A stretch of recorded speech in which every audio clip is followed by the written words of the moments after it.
আমাদের কিচেনের পেছনে হঠাৎ করে একদিন দেখি দুটো টমেটো গাছ বেড়ে উঠেছে। কিভাবে বেড়ে উঠেছে জানি না। ওই দুটো গাছ রয়েছে দেখে তার সাথে মা আরো কিছু গাছ লাগিয়ে দিয়েছিল, যেমন ধনেপাতার গাছ, পেঁয়াজ গাছ, সাথে লাউ শাকেরও গাছ লাগিয়েছিল। আর আমাদের বাড়িতে এত পরিমাণ লাউ শাক হয় প্রত্যেক বছর, কোনো বছরই কিনতে হয় না।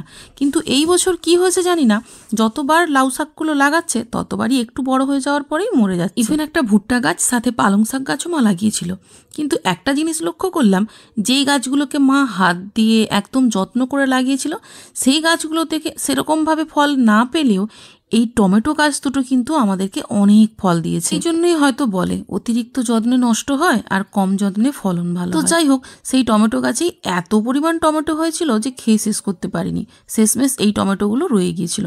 তাই ভাবলাম এগুলোকে নষ্ট না করে এগুলো থেকে একটু সস বানিয়ে নেওয়া যায়। বাজার থেকে মূলত যেই সসগুলো কিনি ওর মধ্যে প্রিজারভেটিভ দেওয়া রয়েছে, আরো কি কি দেওয়া রয়েছে আমরা তো জানি। সেই জন্যই বাড়িতে খাঁটি সস বানিয়ে নিলাম, যেটা বাবুর কিন্তু ভীষণ